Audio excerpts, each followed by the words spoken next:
कुछ ही दिनों में देश के जितने भी स्टेट बोर्ड है सबका एग्ज़ाम का रिजल्ट आ जाएगा या सीबीएसई का रिजल्ट आ जाएगा। इसके बाद छात्रों के मन में यह प्रश्न आता है कि आफ्टर 12th के बाद करियर के कौन कौन से ऑप्शन है। बहुत सारे विद्यार्थी जो होते हैं वो 12वीं के बाद ही और लॉ के क्षेत्र में चले जाते हैं, अधिवक्ता बनना चाहते हैं या लॉयर बनना चाहते हैं या एलएलबी की डिग्री करना चाहते हैं।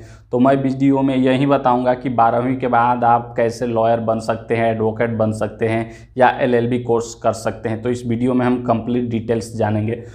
सबसे पहले 12वीं के बाद वकील कैसे बने, योग्यता, वकील बनने की योग्यता क्या होनी चाहिए। सबसे पहले तो आप 12वीं पास होना चाहिए 50% अंकों के साथ अगर जनरल कैटेगरी के हैं तो। इसके बाद पास होने के बाद आता है योग्यता के बाद एडमिशन प्रक्रिया की एडमिशन कैसे होगा। एलएलबी में या लॉयर बनने के लिए पहले एडमिशन प्रक्रिया से गुजरना पड़ता है। एडमिशन प्रक्रिया के तहत दो माध्यम है। पहला है कि आप संयुक्त प्रवेश परीक्षा जो होता है क्लेट का, कॉमन लॉ एडमिशन टेस्ट, ये प्रत्येक वर्ष आयोजित किया जाता है, क्लेट होता है। इसमें देश के जितने भी 22 नेशनल लॉ कॉलेज होते हैं, चाहे चाणक्य पटना का, बेंगलुरु का नेशनल लॉ कॉलेज या भोपाल का नेशनल लॉ कॉलेज, इन सब में देश के जितने भी 22 नेशनल लॉ कॉलेज होते हैं वो क्लेट प्रवेश परीक्षा के माध्यम से एलएलबी में एडमिशन होता है। यानी उसका फॉर्म भर के आप उसमें एडमिशन ले सकते हैं और आफ्टर एलएलबी करने के बाद आप वकील बन सकते हैं। उसके बाद एडमिशन प्रक्रिया का जो सेकेंड रूप है, क्लेट के बाद जो सेकेंड है वह है किसी यूनिवर्सिटी में, महाविद्यालय में आप एडमिशन ले सकते हैं। जैसे कि संयुक्त प्रवेश परीक्षा जो सेंट्रल यूनिवर्सिटियों द्वारा आयोजित किया जा रहा है CUET, उसके तहत भी आप किसी विश्वविद्यालय में एडमिशन ले सकते हैं। या डायरेक्ट जो महाविद्यालय हैं, विश्वविद्यालय, उसमें भी एडमिशन ले सकते हैं।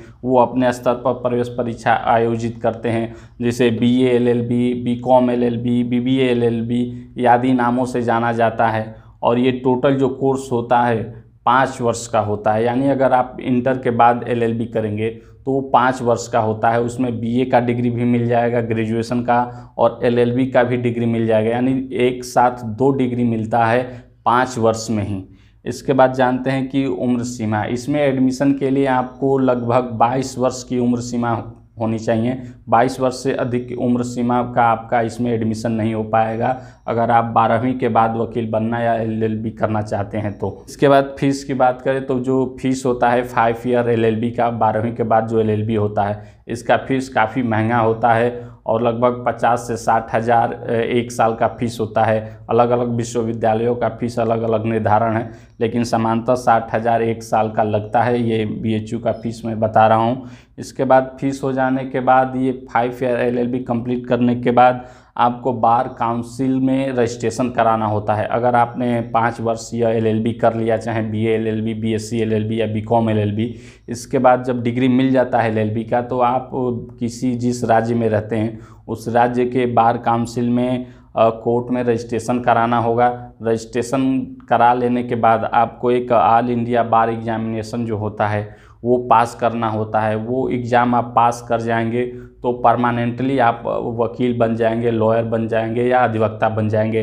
बार काउंसिल में रजिस्ट्रेशन कराने से आपको 2 वर्ष का प्रोविजनल सर्टिफिकेट और आइडेंटिटी कार्ड मिलता है ताकि आप 2 वर्ष तक प्रैक्टिस कर सकें और इन 2 वर्षों के अंदर ही आपको AIB का एग्ज़ाम पास करना होता है। जब एग्ज़ाम आप पास कर लेंगे तो फिर एक बार काउंसिल ऑफ इंडिया का सर्टिफिकेट मिलता है और तब एक आइडेंटिटी कार्ड मिलता है, तब जाके आप पूर्णतः और अस्थायी अधिवक्ता बन जाते हैं। इस प्रकार से आप 12वीं के बाद वकील बन सकते हैं। 12वीं के बाद जो एलएलबी होता है, वकील बनने की प्रक्रिया होता है, वो 5 ईयर कहलाता है, BA LLB या BCom LLB। इस प्रकार से आप इसके बाद एडमिशन लेकर वकील बन सकते हैं और एलएलबी कर लेने के बाद आप जुडिशियल सर्विस में भी जा सकते हैं।